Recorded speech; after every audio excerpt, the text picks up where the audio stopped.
Assalamualaikum warahmatullahi wabarakatuh. Jumpa lagi di channel Tani Bertopeng. Salam satu hobi petani singkong Indonesia. Di video kali ini saya akan memberikan informasi berbagi pengalaman, yaitu tutorial penggunaan zat perangsang akar pada singkong agar berbuah banyak, hasil melimpah. Cara penggunaannya ada dua cara. Yang pertama langsung di areal, yaitu dengan memakai bak dengan air.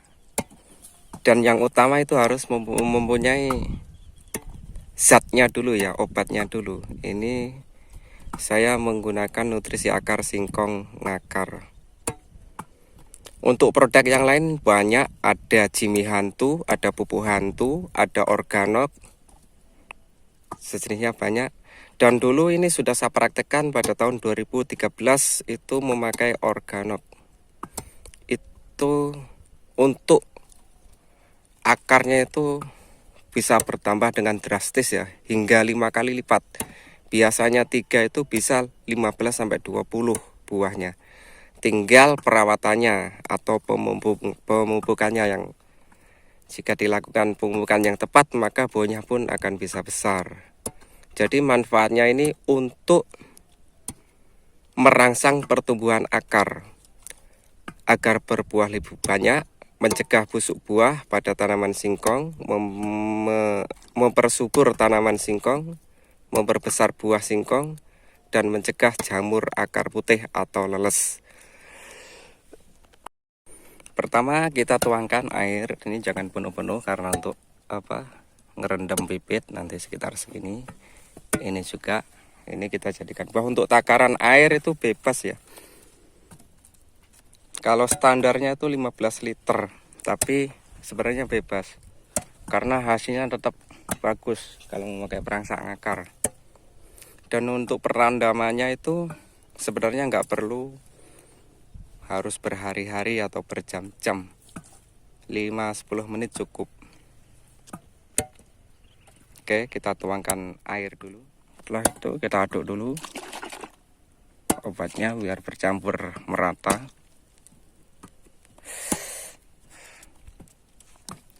Kita buka.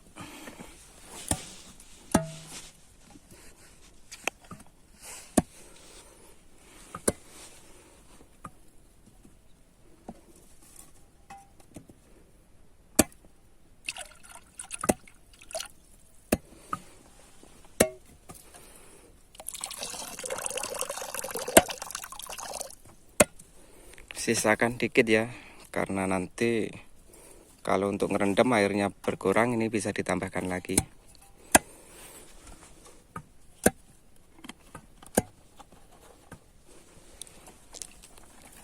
Setelah itu diaduk.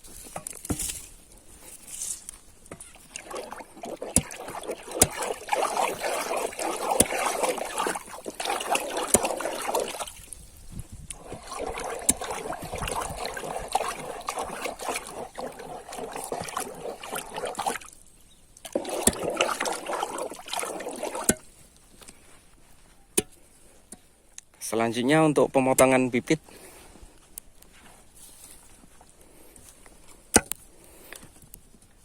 Ini udah ada 2 orang ahli tanam singkong handal. Jadi kalau dikasih tutorial sebentar sudah paham ya. Kalau asli orang tanam singkong itu minta rapat, regang-regang, sekali contoh langsung bisa ya. Kalau emang yang sudah biasa tanam singkong. Untuk pemotongannya, ini lihat ya, ini harus lurus bawahnya karena nanti akarnya akan mutar di sini. Kalau miring nanti sebelah, yang sebelah nggak tumbuh. Ini harus lurus agar bisa tumbuh melingkar. Dan setelah itu nanti ini direndam ke sini ya, direndam. Katanya digeraji juga boleh, tapi kalau nanam sehektar selesai bisa setengah bulan. Cukup pakai gopet ya, kalau digeraji bagus, cuman lama nanti. Kasihan kalau yang punya lahan banyak itu nggak efisien waktu. Atau bisa juga dengan cara ini ya, diwadahin karung, ditata ini, dibawa ke rumah, nanti di rumah dibuatin segi 4 kayak kolam itu tinggi 30 persegi 4, tinggi airnya 30 seperti kolam. Yang penting satu karung ini masuk, direndam, dibalik, terus diganti dengan bibit yang baru. Ini direndam, balik, setelah itu diangkat, ganti lagi ini. Cuman dihitung-hitung kayaknya kurang efisien waktu, lebih lama. Kita harus perlu membawa ini pulang dulu. Rendamannya ini udah dikasih tahu. Menyeluruh nggak apa-apa, lek sampean wis titan ngacak nggak apa-apa. 5 menit itu nggak apa-apa, cukup. Yang penting wis kelelep kabeh.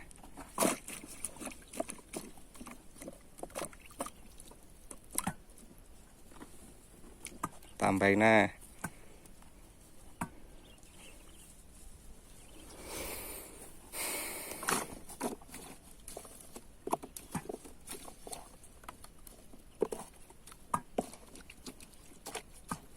Kurang apa banyak nih, tambahi wae. Lek gak muntah.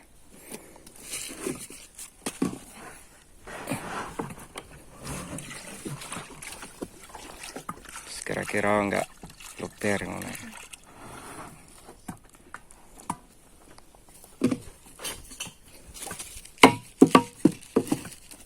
Ini aku memakai sistem tanam merapat ya. Jarak antar larian kurang lebih itu 65 cm atau 60 dengan jarak tanam. Jarak antar larian ini ke sini itu kurang lebih 60. 25 kali 100 ada 40-an. Dan jarak tanamnya mungkin sekitar 50 cm. 50 cm, 2 kilan lebih dikit. 2 kilan lebih dikit. Kalau kemarin 2 kilan pas ya, terlalu kerap. Ini lebihin 2 kilan lebih. 2 kilan lebih karena nanti diperangsang akar biar nggak tempuk buahnya. Ini untuk sampel yang kerja tanam harus dikasih sampel karena biar sesuai dengan keinginan yang punya lahan. Tak tinggal ya.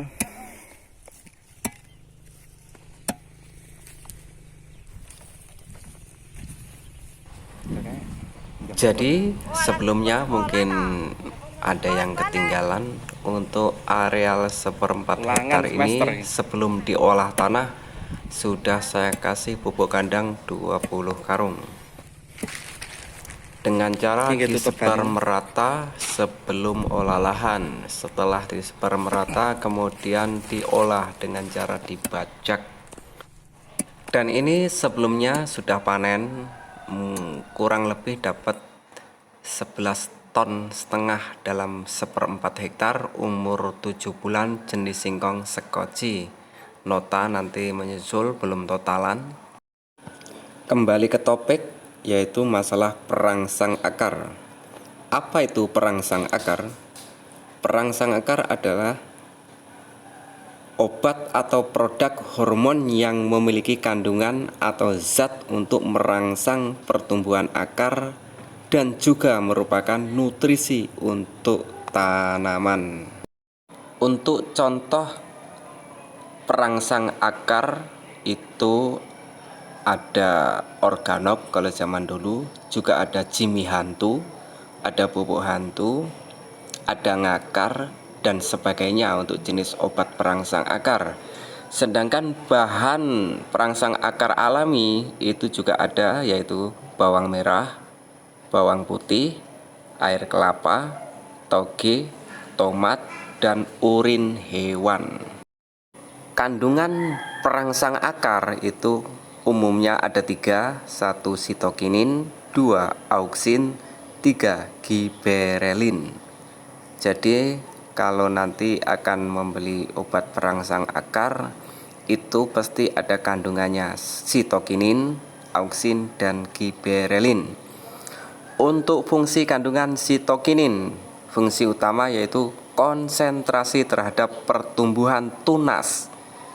Auksin, fungsi utama mensupport pertumbuhan akar. Dan 3, giberelin, fungsi utama mensupport pembungaan dan pembuahan. Untuk kandungan perangsang akar yang pertama, sitokinin, kita tahu fungsi utama konsentrasi terhadap pertumbuhan tunas. Akan tetapi kandungan sitokinin menghambat pertumbuhan akar. Sedangkan auksin fungsi utama adalah mensupport pertumbuhan akar. Akan tetapi auksin itu menghambat pertumbuhan tunas. Dan sifat 3 kandungan perangsang akar tadi itu adalah saling bersinergi atau saling mensupport.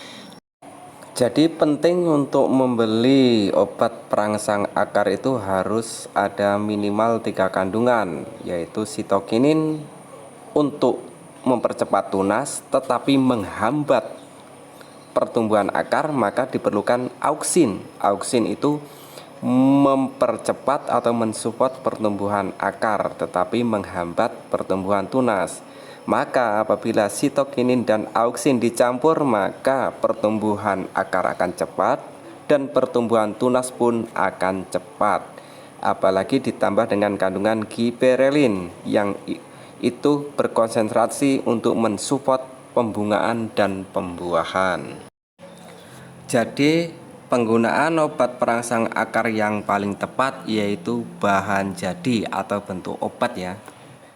Karena kurang disarankan jika itu dari bahan alami seperti urin hewan secara langsung, bawang merah atau bawang putih, karena kandungannya itu belum ada penelitian secara pasti untuk perbandingannya, dalam artian kandungan sitokininnya berapa, auksinya berapa, dan giberelinnya berapa. Takutnya jika itu dominan yang sitokinin, maka dia tunasnya akan cepat tumbuh tapi akarnya lambat. Jika auksin yang dominan, itu akarnya cepat tumbuh tapi tunasnya lambat, maka disarankan beli obat jadi dalam bentuk obat, karena itu sudah ditakar sama yang membuat bahwa itu bisa untuk mempercepat tunas, mempercepat pertumbuhan akar, dan mempercepat pembesaran buah. Demikian lur informasi dari Tani Bertopeng. Sekali lagi bukan maksud menggurui, intinya berbagi pengalaman. Subscribe-nya lur yang belum subscribe.